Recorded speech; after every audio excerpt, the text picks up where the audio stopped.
Hello, and welcome back to Bites of Wisdom. Got Ozzy, John, me, Jeremy, and Michael's back to talk a little bit and go through some fun, interesting things with Boeing, and how we got here, and yeah, let's know some of the fun history, and then we'll have a good discussion throughout this process about what can we do about it and what do we think about it. So, Colin, I'm going to ask you. You are the person that literally pointed me and said, "Go read about McDonnell Douglas," and say, "Hey, that's where it got fucking weird." So tell us the story. Tell us why you told me that. And then I had to go read a couple books and a blog post. Okay, so a couple months ago, I was taking an executive training course, and the executive training course, they had a moment when they put a slide about Jack Welch as manager of the century, and then there was a brief pause, and they're like, "We're going to have to get rid of that slide." And so the interest for me comes from a couple of things. The first is I have a strong interest years ago, before I do what I did now. I spent a lot of time studying engineering companies and engineering organizations, like whale providers, turbine providers, auto parts Okay. providers. And I would study the engineering processes and how engineers learn. And of course, obviously, I wasted all of my time in engineering grad school, which is clearly a good choice. One of the truisms of engineering is we teach you equations in college and you learn engineering on the job. And what you do is you spend a lot of time and effort gaining experience as to what's going on. It sounds like And software development too. It's slightly different because at least with real engineering, I shouldn't say this because I consider it software engineering, but you actually have to do an apprenticeship and then take a test. But Okay. sorry, Mike. well, no, I mean, this is actually perfect. Look, what engineers have to do fundamentally is manage a complex collection of artifacts. Airplanes are probably the single most complicated machine that we have ever built. And a lot of that complexity is related to safety. And Yep. so there are a lot of incredibly complex expert decisions that have to be made in building a plane. And Boeing was universally recognized as the master. And here's my quintessential example of this. So there's this thing in the 1970s called Gimli glider. Okay. And this is a Boeing Air Canada, it's a Boeing 767 Air Canada flight. What's happening at the time is there's a sort of Rube Goldbergian confluence of events. What happens is they have to load up the plane with fuel. They wrote the specification for loading the plane in kilograms and then counted it in pounds. So the plane runs out of fuel halfway through the flight. Poor engine Yep. failure. Okay. Those pilots landed the plane safely. Wow. Okay. Now it was a conflict. One of the pilots was a glider pilot, but also the plane has a device called a ram air turbine, which is a Yep. little fan that pops out of the side of the plane and generates enough power to run the Ramjet. motor hydraulic. And so they are able to get the plane to land in a drag strip in Canada. Okay. I But need a this photo of this, but that's a side tangent. I'm sorry. I couldn't help myself. I need to see a photo of this. I'm Googling. point of this, and they literally were able to get the plane up and running a couple days later and fly it away. So there is some serious, brilliant, hardcore, every redundancy imagined engineering going on. And then we've got the last 10 years of Boeing, and we've got this sort of the company that can't shoot straight. And this is a company that has clearly lost its way, but it lost its way in the way that General Electric and 3M and Westinghouse and right now Tesla have all lost their way. And why? What's been going on? Because clearly it's not just one thing. It's a series of failures. But the failures, I think, come from a systematic But world. okay. Before we go on, can you set a little bit of the context of what McDonnell Douglas was when it was, how it was structured? Who was building planes at this time? Because it wasn't a lot of companies. Airbus wasn't a real big player at the time. They Oh, were written off as not, oh, this is just people trying to create Those jobs at home. Europeans. It was literally Boeing and McDonnell, like they're just trying to, it's a jobs program for Europe. But at that the same was point in time, McDonnell Douglas literally hadn't changed their manufacturing plant since World War II. in St. Louis, and now you have Boeing, which is the preeminent one. So is there any other context to bring forward in this picture? So McDonnell Douglas in particular, McDonnell Douglas had two major lines of business for the longest time. They had defense contracting and they had civilian planes. Their defense contracting, to my knowledge, basically got gutted during the peace dividend after the end of the Cold War and what led to the spiral. But the thing that did end them as well, this is where we're going to, if we, spoiler alert, what happened with McDonnell Douglas is they brought in a bunch of GE people. And the Didn't know guys, that. yeah, Harry Stonepfeifer, the So he was a GE Oh, I didn't person. realize it was GE.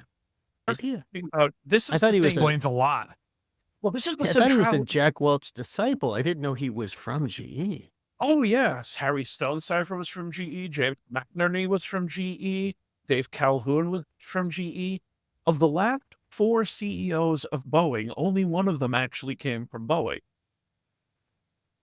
And that wasn't the guy that they shit canned after the merger, right? No, the guy that shook hand after the merger was Phil Condit, was the guy who was the last CEO before Harry Right. Stonecipher. He's the one who's famous for marrying his cousin. If you've heard the John Oliver thing about this is, yeah. But the thing about these guys is, this is a conversation we had a couple days ago, Jeremy. GE had this sterling reputation for years as the best managed company in America. We're talking about a company whose original product, or whose original or oldest, most famous product, is literally the symbol of innovation. Light bulb. Yeah, exactly. Good book, by the way. Lights Out is a good book. Highly recommend it. Okay. But what happened with GE was that for years, what you would do with your company, and they talk about this in The Man Who Broke Capitalism and in the 737 book, but you would just hire somebody from the senior executive ranks of GE because clearly they'd already learned they were not going to be Like the the CEO school. Exactly. And what happened with Welch is Welch came in with this completely radical idea of how to run a company, an idea which we might know now has destroyed GE. And the cornerstones of this were liquidating personnel, stock buyback, and financial engineering to ensure a constant return for the investors. And And union busting.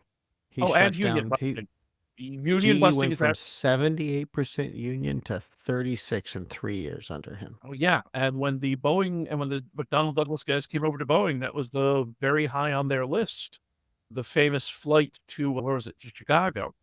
Was very much, we're going to land in some Did company. you- I didn't know this, but they did a bidding war like Amazon HQ2 for Boeing's major office, where a couple towns bid tax breaks just like Amazon asked for.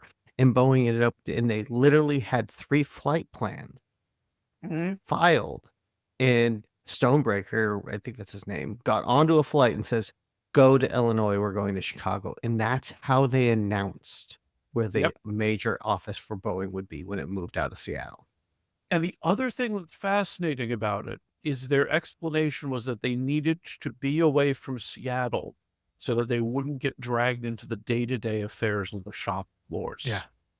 Yeah. For a company that literally builds the most complex thing that we've ever built. Right. And so McDonnell Douglas guys come into Boeing, and there is this So yeah, let's go back to where we were talking about the GE part of this. So the key thing about the GE part of this is Welch comes in, basically rebuilds GE in his image. And it is these ideas, as you said, union busting, financialization, constant returns, financial engineering, liquidation, and sells off parts of the company. Welch has this famous thing of saying that he would like to have all of his factories on barges, and he would just float them around the world wherever he got the best legal arrangement. The other Welch does is he cuts research and development. And you see this with all of the disciples of Welch. The guy, I think it was McNerney, went to 3M, cuts development at 3M. And 3M, remember, is the company that created the idea of independent research time. You take 15 time and work on project. Because get things like post-its. Yeah. Because so much shit comes out at 3 a.m. Then, so what happened is Donald Douglas is reeling because of the peace dividend. And you're right, nobody takes Airbus seriously. The Boeing and McDonnell Douglas have the merger from, I cannot remember all of the details of why, but the way that I keep thinking about it is, and because it's me, I have to have an obscure classical reference. There's an old Roman line, or there's an old Roman poem who had this line about the Greek and Roman relationship. Captured Greece her captor captive made. With the idea that when the Romans conquered Greece, what happened is they turned themselves Greek. What happened with Boeing was they defined themselves as a world-class engineering company. And those trust relationships that they'd built up were critical to them as an engineering company. And in the same way that Welch hollowed out GE and wore it like a suit, that's what McDonnell Douglas culturally did to Boeing. All these GE executives come in, they take over the company, they immediately start moving, as you said, on union busting. They start outsourcing. So this is the big thing about the 787 is the 787 ends up being this long-term rolling disaster because they've outsourced all of the manufacturing of stuff to subcontractors. And the reason they've done it to subcontractors is to bully and squeeze the subcontractors for the lowest cost available. And so they find out that things do not fit together. They can't trust the parts relationships. And it ends up overpriced and way behind schedule because they're just constantly finding these errors, problems with lithium-ion batteries, things like that. And There's an interesting point I want to ask about in there. There was an John Oliver posted this about the Economist cover where the McDonnell Douglas staff comes in and they put on the wall the Economist and it goes M&A, it's who's on top, and it's a camel on top of a camel, and it's complicated, and it's really something that, like, when I read the book, I forget the name of it right now, it came clear is the safety engineers, Boeing, that staff, that class of people, didn't have a chance against politics as the primary weapon. Like, I don't know, and that's something I would like. I don't like you. You spent a lot more time dealing with engineers, studying them. How do they deal with a concept of like a business class, a politics, a jockeying, all that fun stuff that happens from that culture of I'm going to bump everybody to get ahead. I don't care how it happens. So engineers, as a rule, and there's always a certain amount of stereotype here, but having been an engineer who's done some political work, my view is that engineers are almost profoundly, comically unsuited to politics.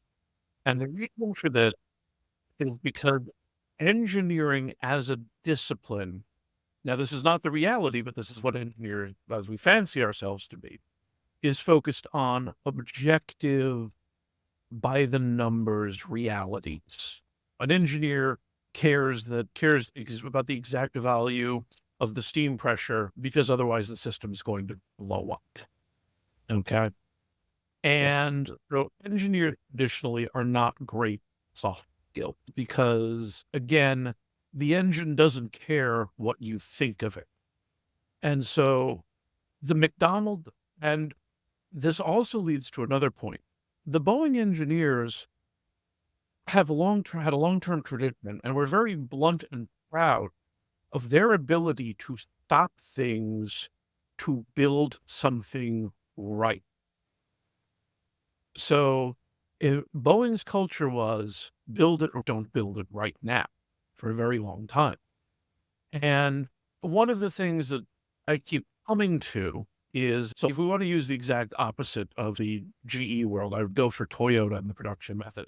And there's this idea in the Toyota production line called the Andon. And what it is, you got the production line, and as the car is going down the line, there's a problem at an individual assembly station. They've literally got a cord they can yank to stop everything and go build it. The Boeing engineers had this thing of, and if you read the history of Boeing, they're very clear on things like, we're going to find the money to solve this problem, but we're not letting the plane leap without this problem. The guy who founded Boeing was very much of this nature. We are going to build the right plane, period. And that was burned into their culture from the start. One of the things that I think in particular with Welch and sort of his descendants and the conflict is, and let's be clear about this, Welch's fundamental mechanism was fraud. Okay? Welch, we can dress it up with terms like financial engineering and opaque accounting and things like that. But what Welch wanted to do was cook the book to give a predictable return to his investors. And he would do that by, for example, selectively buying or moving systems between parts of the company and using funny money accounting. He was lying to get this done. Okay? Fancy lying, but lying. Okay? You can't lie to the atmosphere. Physics is going to play by the same rules no matter what.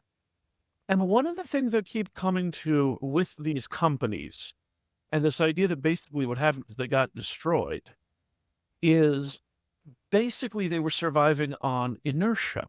Boeing has this huge quasi-monopolistic stake in the world. Everyone in the executive suite could have died, and the machine would continue to putter forward, filling orders, things like that. The company would continue forward. And that's what happened with GE. Was a zombie company. It's just that nobody knew. What? I was just going to ask, so with Boeing having such a strong engineering culture, and we just talked about how engineers are wired, why do you think more engineers didn't, or more employees didn't come forward? Because they were kind getting of raise fired. their hand and say, They actually had some very strong labor conflicts with Boeing. But what also happened is, I think this core thing is that you've got an enormous number of Boeing engineers, and let's not talk about engineers as if they're magical, wonderful creatures too pure for this earth. Boeing people, okay? They were lifers. They were invested in Boeing as a company. There were people at Boeing whose parents had worked for Boeing and whose kids were going to work for Boeing. This was it was Seattle's hometown company, and they had this huge investment in it. But again, going to Welch and his successors, like, there's a specific thing in The Man Who Broke Capitalism where they talk about Welch's anti-loyalty program, that one of the things that Welch was trying to do was break any sense of reciprocal loyalty within GE, because those kind of bonds were contrary to his desire to be able to sell off a division in an instant. And you got a bunch of people coming in who do not care about the company's culture. And they very specifically, the McDonnell Douglas people come in and they say, you guys aren't a family anymore. You are a company. And that is a big part of it. It is that these guys are very invested in this company. And also, again, they take pride in this. They are building the most complicated machine imaginable. And we're all basically from tech backgrounds, right? Mm-hmm. Okay. We've all had that moment when we've built this large, complex device, and we can look at it, we can say, I did this. Okay. And that is the existential motivator for a techie type person to eventually be able to say, I built this thing. Okay. People who come in with an entirely financial motivation do not value that. And but that's why I'm asking the question about the engineers, right? So there's a culture, there's lineage, dad, parents, grandparents, the pride. And then here swoops in McDonnell Douglas and these executives that pretty much just swept the culture from under them.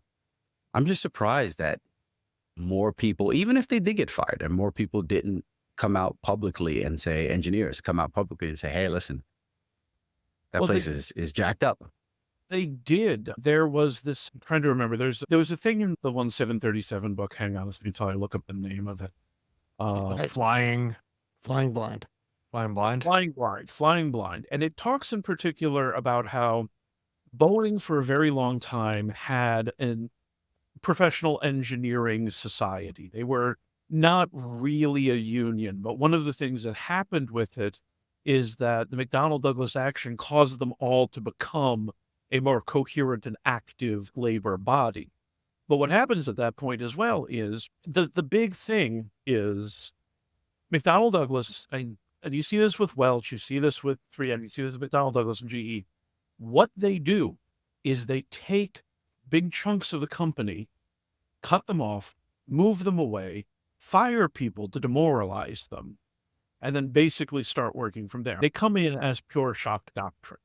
And I mean, literally, if you take a look at every time one of these guys comes into a company, they fire like 8% of the workforce, they move something, and they announce a stock buyback. Right. And in the particular case for Boeing, one of the things that I saw in reading, particularly in the blog post, was a lot of people had the opinion, but if I'm here, I can at least do my part. But if I'm Yes. not, it will get worse. And so there was this counterbalancing cultural feeling of I'm being forced, but at least I'm going to do a good job. Is And that then you still had the onslaught of, oh, I'm being managed to money now instead of safety, which is a whole problem. But at least that person had enough pride to sit there and say, I can at least do a good job. But that the part yeah, that I that saw, go ahead. but the point is that asymmetry gets exploited. Like Yes. Yeah. Stone firms, whatever, they literally do not care about it. And they view that as destructive. They do not value company loyalty. They don't care about company loyalty. What they want to do is make sure that and we'll get into this about the engineering knowledge issue later, but their view is there should be no loyalty and no connection outside of a paycheck. And they're willing to, so sorry, There go was ahead. actually, that was one of the things, like the incentives were aligned and you had Douglas take it over. But then they also moved in the 787 entire factory for particular parts to a non-union state, Yeah. and it completely failed. And the cost to onboard that after was $50 billion of lost shareholder value, all because they didn't want the unions building it. And the They didn't- amount of cost thrust upon Boeing to try to escape that, and if they were massively unsuccessful, because Airbus, because they had a competitor, and Right. because the A320 Neo was coming along and taking business and scaring the crap out of them, and the 787 couldn't be produced as fast as they needed to at half the cost, with no unions, and by farming it out to the cheapest freaking person. It was literally everything was designed to try to make it cheap, and it cost more money than if they did it the original Boeing way. Well, again, this is this idea of engineering expertise. There was a specific thing in Flying Blind. You might remember they mentioned that one particular engineer, one piece of knowledge they had was that the salt packets from catering would fall through the plane and corrode the hull. And so you had to check for this on a regular basis. Really? Yes. Plane is a sealed Really? environment. Plane is a sealed environment. Those salt packets have to go somewhere. Again, the I don't think atmosphere people know doesn't how care. reactive. Aluminum is very reactive. It Yeah. is not as inert as you Yeah. think. And Mhm. because of that, these things add up. It's lightweight, it's strong, it's really it's a wonderful tool to build something like a plane out of. But you have to compensate for the fact that it is highly reactive. Particularly the oxide layer, if scratches off, you have a new oxide layer that forms relatively quickly. But it does, what does it react with? A bunch of other chemicals. I'm sorry. Magnesium and a couple other ones. That was a diatribe. Sorry, apologies. But these are the kind of things that you only really acquire experientially. And this is why we have things like the NHTSB, because what we do is we collect failures. Yeah, And your we're- record of you're basically a record of knowledge now that you share with everyone so that you don't have the same failures. It's your lineage of innovation, so to speak. Exactly. And that knowledge is not valued at this point. The Boeing engineers value it. People like Condit did still value it. But there is, at this point, this attitude. Look, when I actually have a specific note on the second. McMurray. Yeah, McMurray basically ditched the idea of building new planes at Boeing. Yep.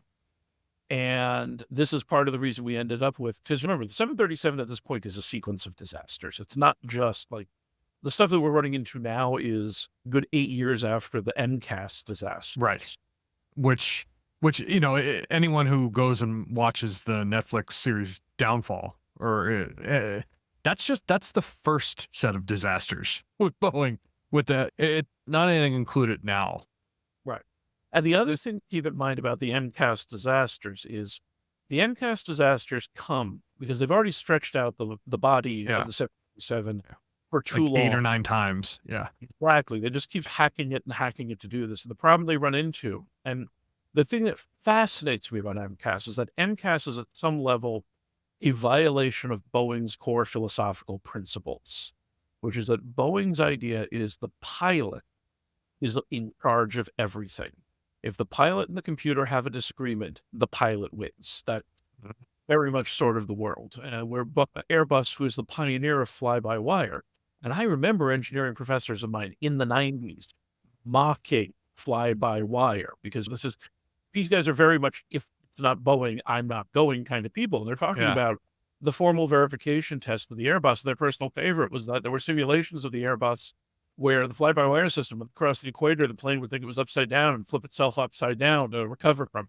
Now, this is not happening in the actual world. It's happening in simulation. Not those stupid Europeans from the story. Okay, Michael. Well, go ahead, I'll see, please. I was just going to say, not only do they develop the MCAS system, but then they don't even tell the pilots about it.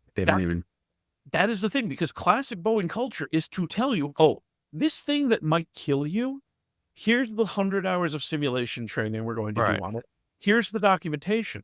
And this thing in particular is when you look at all of these failures, these are almost invariably like the things with the plug this now. They're happening because people aren't communicating this information.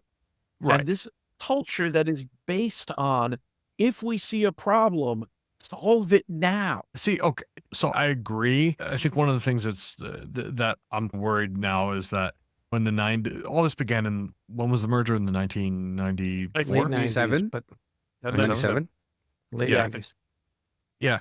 And we've lost that. The culture really got broken almost 25, 30 years ago. And now you have a whole bunch of people at Boeing that have learned from this fractured culture. And I want to build on the idea. It's not just the McDonnell Douglas. I think that's the start. Yeah. But then, I didn't know this until I read Flying Blind, how much pressure Southwest Airlines exerted on the 737 to never change anything. That the pilots would have to recertify, because the most valuable thing when you're flying a bus in the air is turnaround time and making sure your pilot's are always flying and not in a simulator. Now, there's a couple of things we should hit on there. First off, so people have this for posterity. 1 out of every 10 737s in history was a Southwest plane. Okay. Like when Southwest, it's insane. Staggering. And Southwest made a decision early. One of their core decisions was, we are only going to fly 737s because, and this is one of the places where Boeing lost with Airbus. Boeing is the older company, and engineering's iterative. We learn from our mistakes, we rebuild. And the problem is that one of the things that Airbus learned to do, and they learned from having watched Boeing in action, is their cockpit are much more similar among each other. So there's been the Southwest planes or that Airbus planes are siblings, Boeing planes are cousins.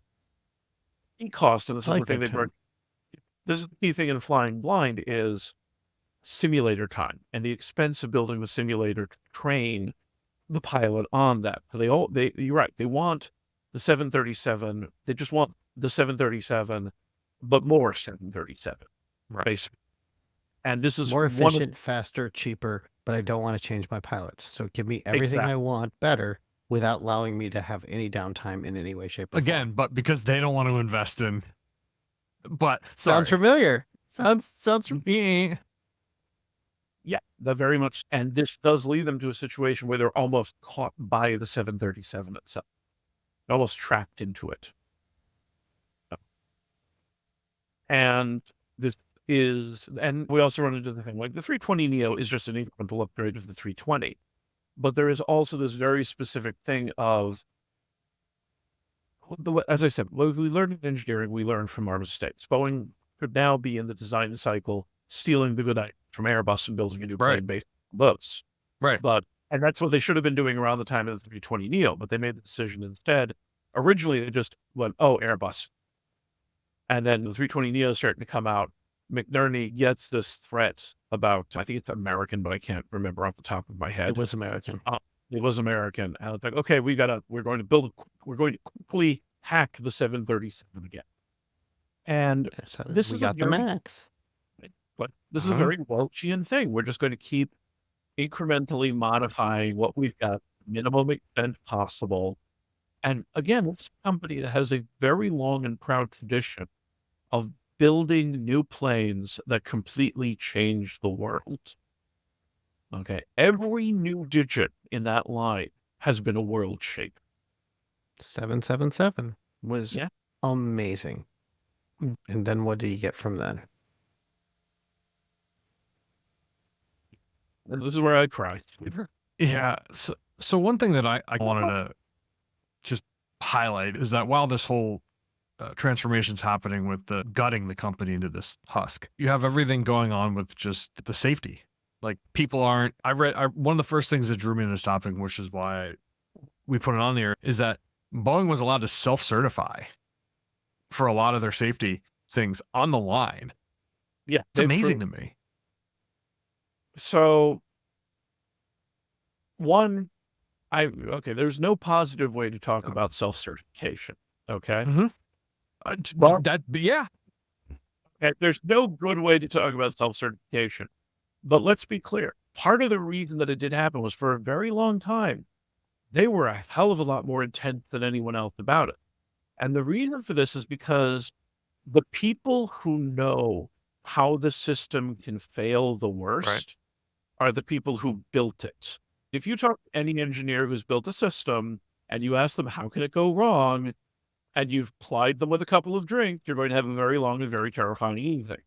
The FAA's initial standards for airlines, Boeing wrote for them. Because it was like, no, you need to do these and put them on everybody because we're doing these. Because they were the only people capable of doing it.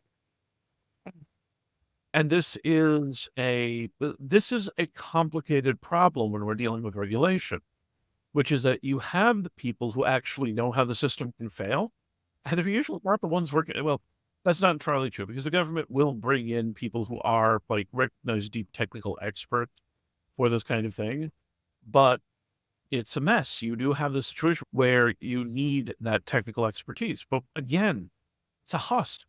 It's this thing where it's not a total disaster when you've got a strong, from the top down, safety culture.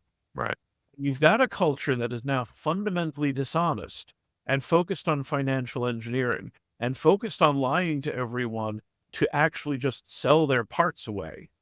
Then it's a recipe for unmitigated disaster.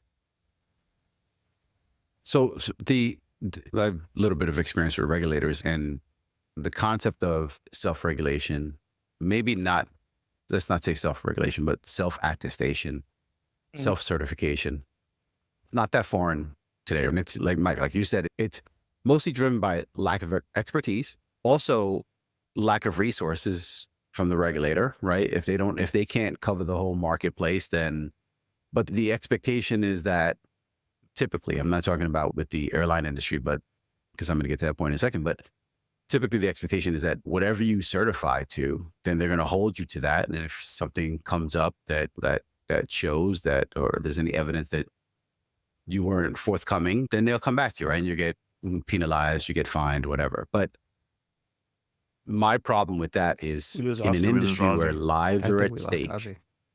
Oh, did I freeze? Keep going. Yeah, in an industry where lives are at stake, I don't know that we should be allowing self-certification, right? You know what I mean? There's another complicated factor about this. Let's say that Boeing fails every plane and let's say that every Boeing plane fails certification, are we going to end up basically ceding the world to an Airbus monopoly? Right. Yeah, I was going to bring up the geopolitical outcomes of one of the largest exports for the U.S. not being Yeah. able to deliver planes on time. Right. It's This is complicated real quick. Yeah, but And this is the point where we blame Reagan. Okay. Clinton was no saint with this world. Was Clinton a saint with anything? No, but he was particularly bad with Well, that's a sort lot of of bad thing. policies. So one of the things, when we were talking about this originally, is because there's this whole thing about Welch and the shareholder capitalism idea. So I went and read Milton Friedman's original New York Times article that they always talk about. And this is the end of it. I think this says everything. I have called it a fundamentally subversive doctrine in a free society. In a free society, there is one and only one social responsibility of business: to use its resources and engage in activities designed to increase its profit, so long as it stays within the rules of the game, which is to say, engage in open and free competition without deception or fraud. Okay, so that's Friedman's requirement for shareholder capitalism. And I do not know to this day whether this is comically naive or just comically US. Okay. I've read enough Milton Friedman to believe naive. Yeah, he was a fanatic, no disagreement. Yes. But because basically, like, Welch uses this as a justification for fraud. Does it? So, Collins, John, Ozzy, I want to talk about, like, where does this leave us? We have Boeing in the state it is. We have how it lights out with GE. You have the shareholder value in safety. Like, how do you think about a modern world where you have Jack Welch disciples still trying to drive that the only thing I need to do is provide shareholder value and have a safety culture? And not just about Boeing, but we can come back to that. But I want to talk about that concept. Is it possible to have those two concepts together at the same time? John, go. Clearly, it's possible, right? Airbus exists. Do they have? They don't have a I mean- shareholder. They don't have a shareholder value culture. They don't have shareholder value. They literally are. They have more government responsibility than they do to the shareholders. They do have shareholders, but the jobs program is not a bad joke. They are guaranteed business from France, Germany, Yeah, and in of course. particular companies. And with that guaranteed business, they also have guaranteed manufacturing rights. So they'll produce planes even if they can't sell them. That's a different aspect because that's how they're set up. But that's the thing. Can you have safety with a culture of trying to always optimize for shareholder value? Is it possible? And not just, it's tough. I'm not. Sorry. I'm not saying it's not tough, but it's possible. I think Is it's it? absolutely possible. Yeah, I think it What? is. Okay. Let's go back to Boeing before McDonnell Douglas, right? Outstanding company, putting out a great product. These problems didn't exist really, right? But they didn't provide shareholder value. They Well, they- absolutely provided value.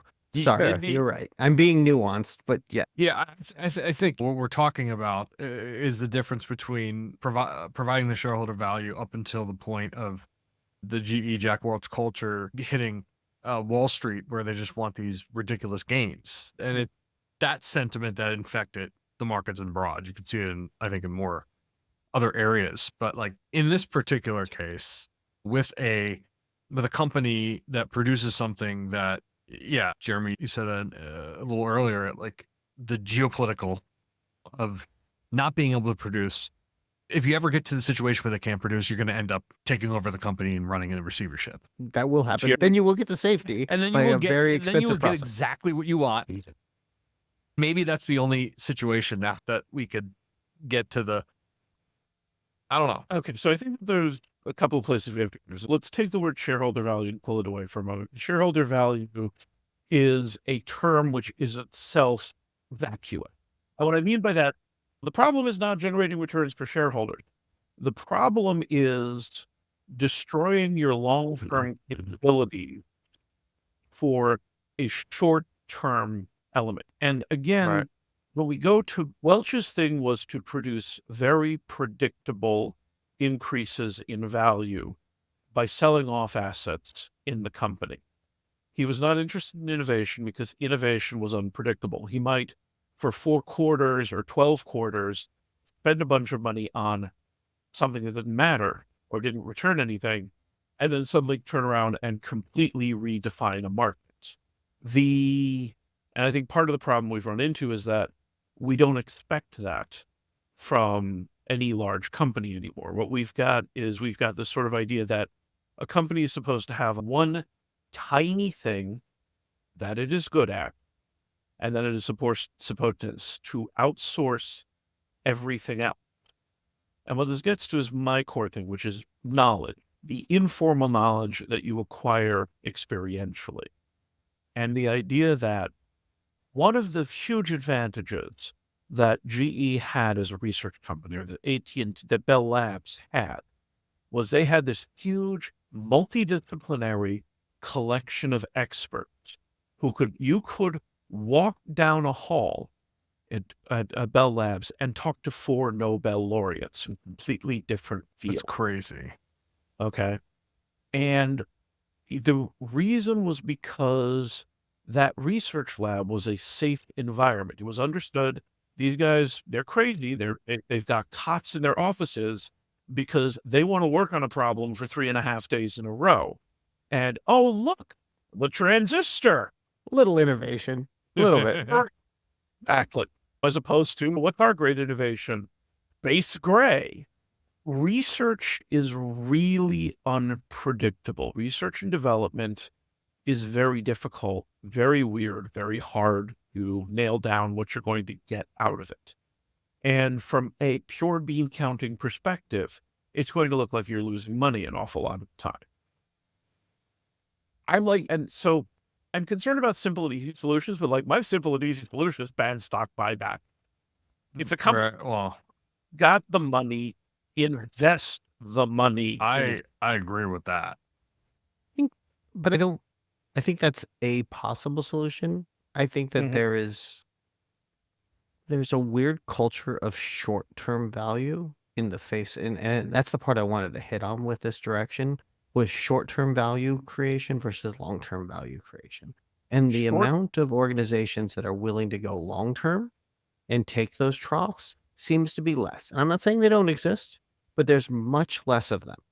I agree. And here's the thing. There's a lot to short-term value depending on what if you don't only use it as the optimizing for their gains and use it as like a way to iterate fast.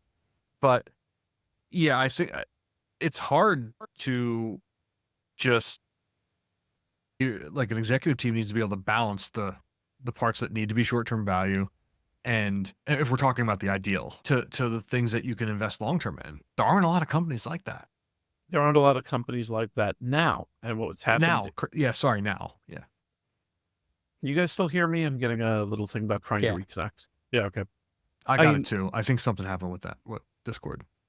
And I think that a big part of this is, as you say, Jeremy, it's an issue of short-term value. I also think fundamentally it's a fear of disruption.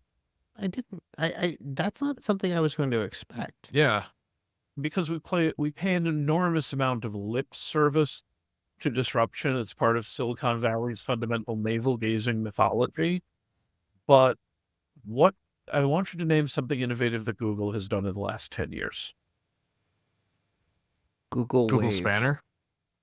Google Wave. That wasn't 10 years, Jeremy. Oh, that was older? I think it was older, yeah. So I cheated because I named a Google white paper that scientists wrote.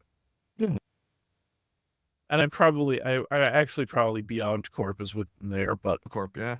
And they have a lot of, they are a research. They employ more PhDs. They're usually about making sure that people watch more advertisements in some way or form, but that's a whole different issue. But they use it to fund other things. They do. They do. And they do burn that money. Let's just strike Mike Slaggy Google from everything. But I don't think you're wrong. I think you're Well, right, but I don't think but that multidisciplinary is the mhm, part that I think is missing now, where Yeah. you that- have a physicist, a software engineer, and a guy that actually built, I don't know, a roller coaster. All in the room, you're going to get a very different set of outcomes from that group than you are from 4 PhDs that know machine learning in the same room. Especially yeah. when you're trying to build Grubhub. Well, yeah, but I, like, I so, I think there's actually a really important thing there. When we take a look, okay, so let me not flag Google. Let me just flag Sand Hill Road in general. We know that we're going to have our Grubhub and our DoorDash and all of those things, and people are basically just going to go recreate the same service with a slightly different brand and a Right. different, vaguely Borborygmus name for itself. It's the sound of indigestion, Borborygmi. Um, but we But don't. I mean, oh, we got sorry. like what Microsoft Research is still around. Google Research is there. IBM will probably do that until the day they die. but they're not funded in the same way. They're side projects, So and that's the part that I don't I like. And have I I know there is, and but I think there's another thing here as well, which is like there's a lot of things about Welch, but one of the other things that was important about Welch for all of this stuff is the idea of the imperial CEO. The man who broke capitalism makes this big point that we've got an awful lot of stuff in the last 20 to 30 years where we started elevating CEOs to be this kind of mythic, heroic figure. And it's almost like auteur theory. One of the things that I found hilarious is you remember when Steve Jobs died, there was the Isaacson biography, and right. then there were the couple of films that came out, and all the films flopped.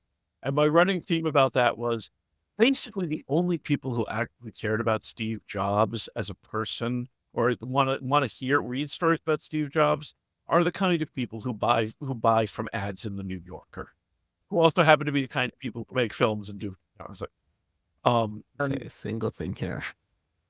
what? Huh? What do you I'm think? not going to say anything here because I read it.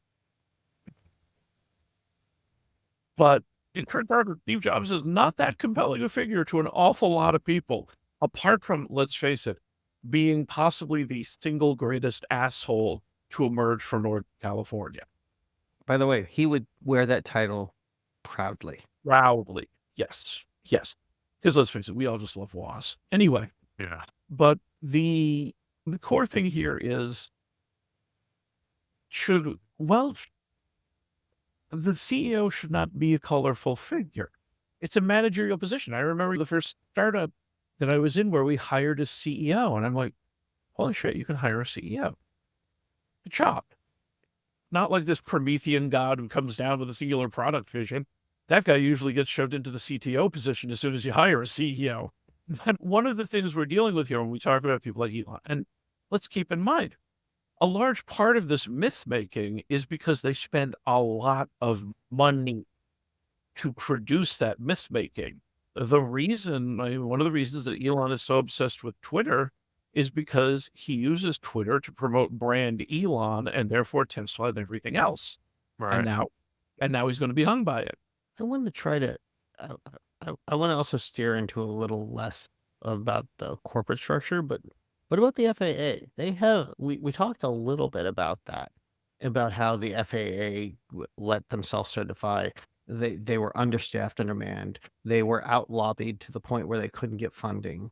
Newt Gingrich and Bill Clinton basically defunded the FAA multiple times. They never got a raise and no increase in people to review for 12 years straight. There's a problem there that we're going to talk that we got to rectify. We got to think about. If safety is important, why don't we expect safety to actually cost money to the government? Why don't we think about how that can be done in a Right. more efficient and a better way instead of trying to push it into the company itself? Can I just say this? I think, and this might be a separate episode, but I think the lobbyist industry is a massive problem in this country. I think we should take It is I think you're a- right to take the lobbyists out because I think we're going to actually have an interesting conversation on that one. Yeah. But Yeah. let's focus on the FAA and all of That was a big problem there. That was a big part of it from what I understand.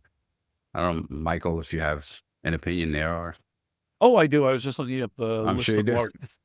a list of Yeah. largest non-nuclear explosions in American history for this. You were Googling that while doing a podcast. We weren't even talking.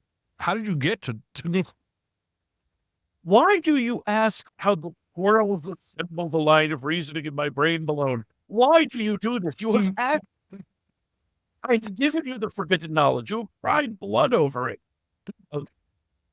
Here's the reason. The fundamental question that was going through my head is, why do we have regulation? And the reason we have regulation is because something went very horrible. And the quintessential example for this for me is, why do we have professional engineering regulation? And the answer, one of the major answers, for example, for Texas, is because there was a school built over a gas main that exploded in 1937. And if you talk to our Canadian engineering colleagues, there's this thing called the taking of the iron ring, which is specifically, the ring was originally supposed to be iron from a particular disaster. And the idea was Bridge that collapse? Huh? Was it a bridge collapse? It's almost always a bridge collapse. Hang on a second. Now I have Wikipedia open. Build iron ring. Sorry, I apologize. It's all me. It's like Yes. DNA. Everything is DMS. Anyway, okay, Quebec Bridge. A myth persists that the initial batch was made from the beams of the first Quebec Bridge. So if you trust Wikipedia, it's not actually a specific bridge. Anyway, but the point of this is that, has anyone besides me read Going Postal by Terry Pratchett? I think I did read that. Okay, so Going Postal is at some level a satire about the nationalization of British Rail, or the privatization of British Rail, but it's also about, in particular, the idea that companies take over infrastructure by basically a critique of private equity. Right. And one of the points that's made is that the managers of the fantasy telegraph and the Discworld are letting the system fall apart and just doing last-minute patches all the time. And what's going to happen eventually is it's going to catastrophically collapse. And so the thing that we're dealing with engineering and regulation in particular is, your hope with regulation is that you get a disaster that scares enough people to actually spur government action, but does not destroy everything else en route.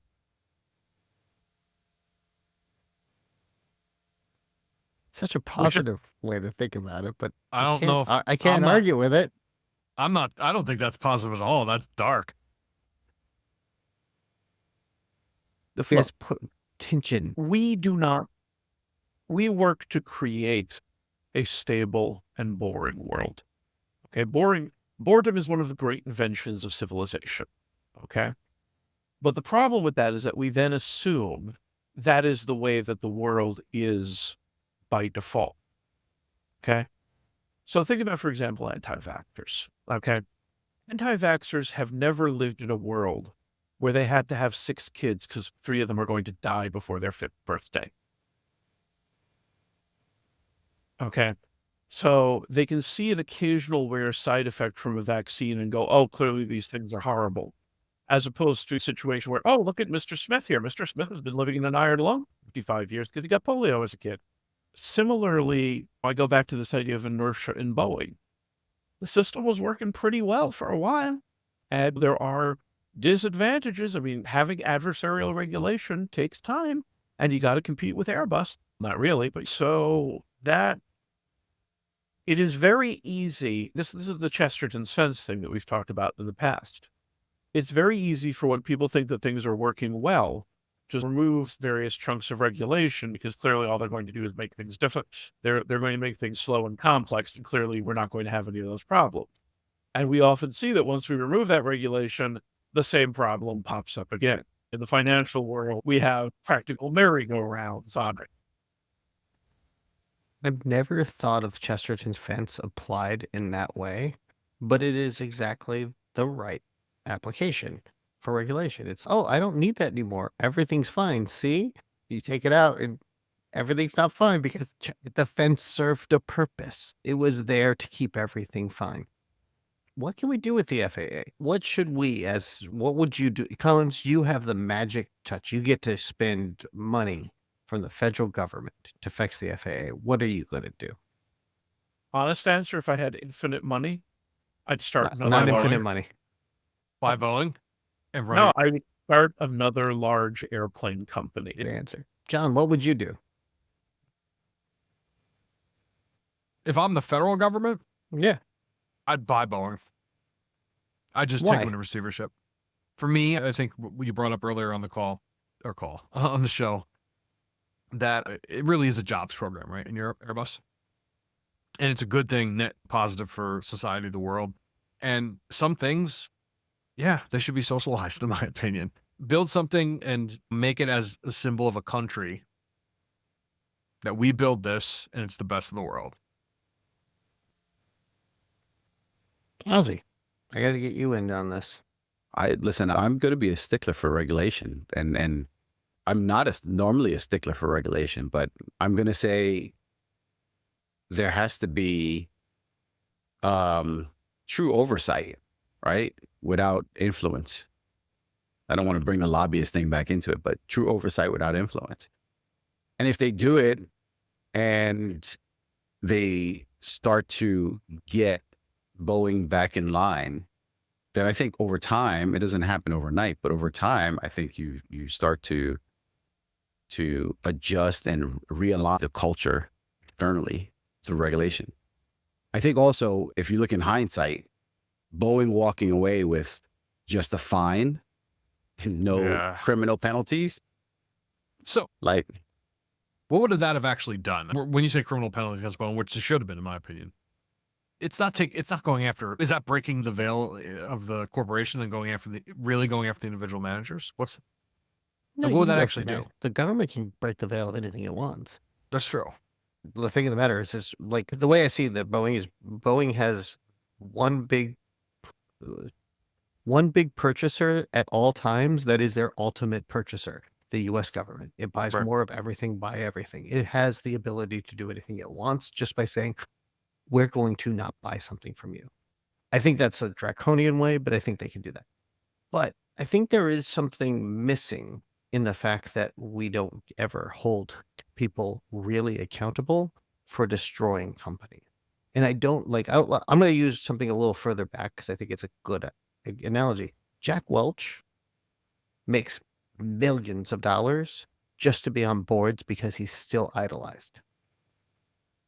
Well, he doesn't now because he's dead. Yes, but until that happened, literally, they would sure? pay. Welch would be the person that actually has his estate as a company. But like he literally, his persona was so big that he could literally walk in and people put him on boards and he didn't show up and they paid him millions of dollars because Jack Welch on our board mates were fucking awesome. And yeah, but that was, and let's keep in mind that Jack Welch got on those boards not because of achievements of his, but because of the inertia of GE. Jack Welch's achievements showed up about 10 years after he left GE and the company was falling apart. I should go buy a share of Boeing and then sue the living hell out of them because everything's security fraud. Thank you, Matt Levy. He's fraud. They committed fraud. We could just crowdfund, basically a fund to go after that if you really wanted to. But it's the truth, right? If you were to hold someone personally, criminally accountable for destroying a company, then you're sending a message. So hold on. Let me just make something clear. Because I think there's a difference.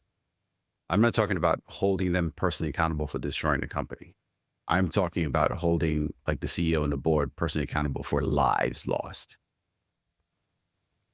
I think not for the destruction of Boeing. The destruction of Boeing ended up in lives being lost, but I just want to make sure that we're clear on that. I think you're right, but I also think John's right because they are a national security risk at the same time.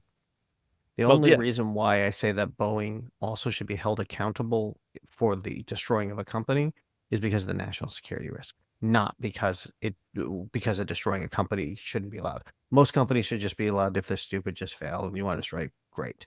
But if they are something like Boeing, and we only have one of them left, we have a couple things to fix.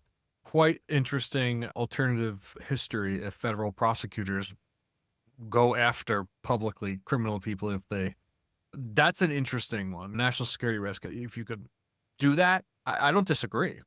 So I think part of the issue here as well is we have this weird sort of indoctrination problem that we all have as Americans, and particularly in the time and place we grew up. Okay. And what it is we have this very specific idea of what a company is supposed to be. And it is supposed to be fundamentally predatory. Okay. That is not the way that this has to be. And it is a relatively recent idea.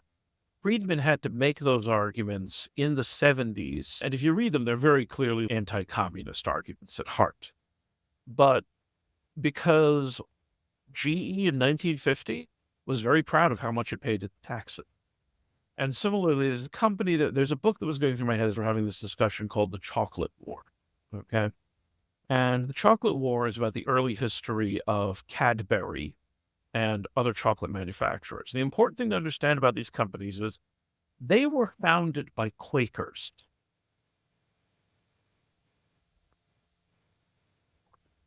Okay. So you know this whole thing about Milton Hershey and his whole kind of like Mennonite uplift everybody in Hershey, Pennsylvania and things like that? Uh-huh. He took that from Cadbury has a similar town. Cadbury had a similar town to Wait. Hershey called Bourneville. Wait, what?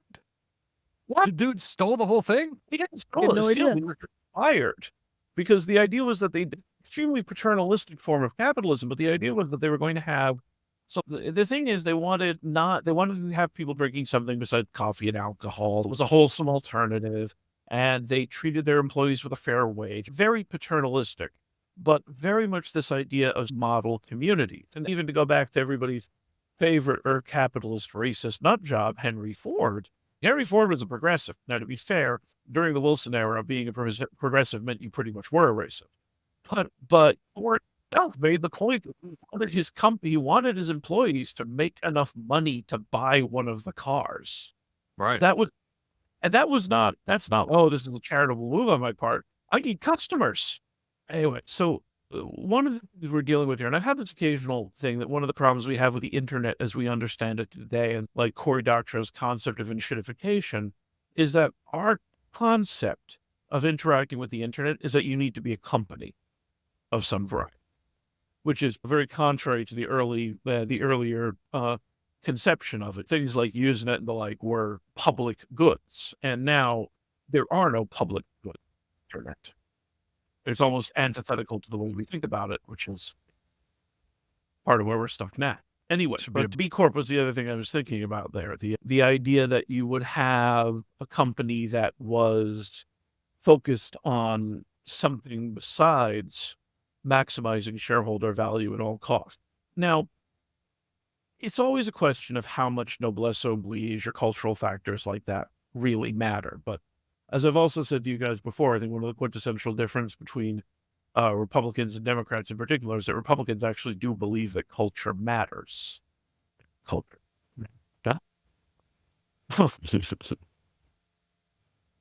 But it's almost a safety valve.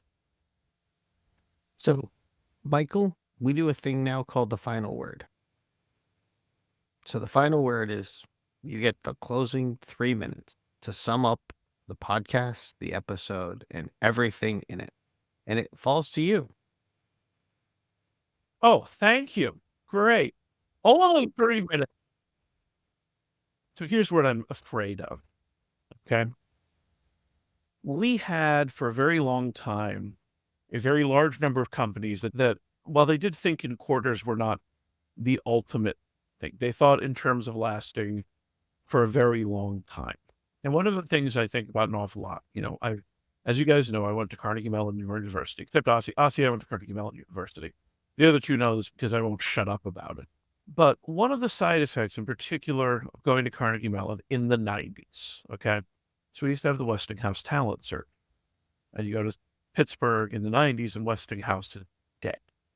And Westinghouse is one of the great innovator companies.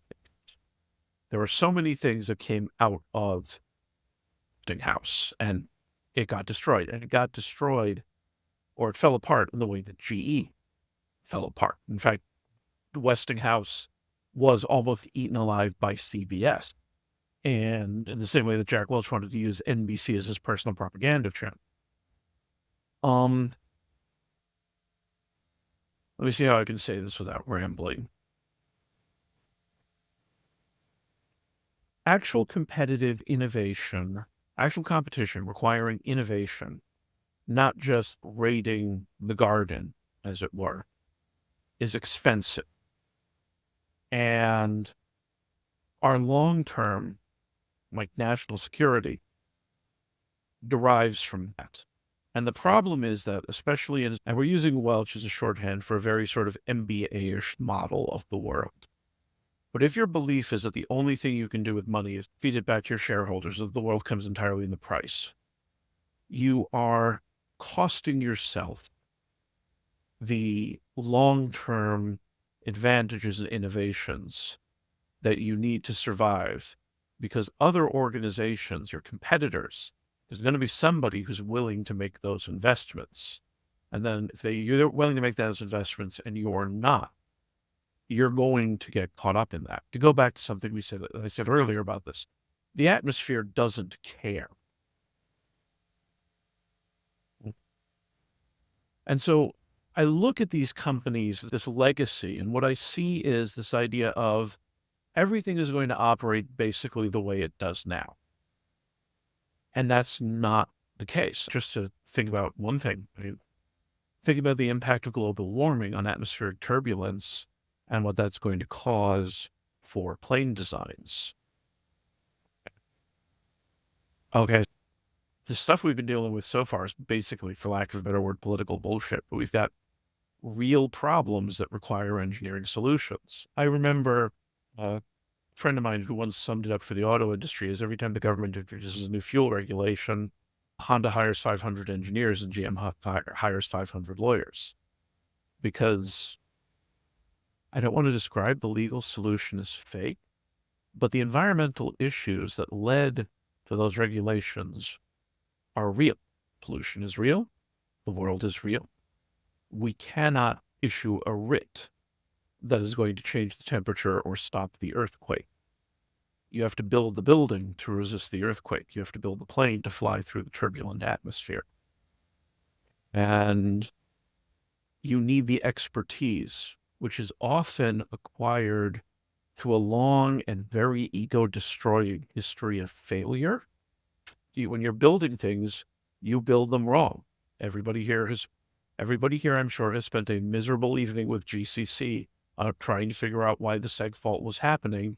And that was your very first experience. And I've got all of these things we have to learn. And 10 years later, we don't think about them. They're instinctive. But the only way we learned it is through the pain. So you're going to edit this all down to shit. Just let's be very clear about this. It's all getting cut down, okay? Because Mike is rambling, and Mike's rambling is to get towards a coherent thesis. But here's the coherent thesis. Okay. There's an awful lot of knowledge that is acquired experientially and that reflects how the world works. And that's the core of engineering knowledge, the difficult thing. That knowledge is reflected in organizational culture. So when we talk about Boeing and its engineers, we're talking about people who had a long-term culture that was figuring out how to fly planes in a hostile world.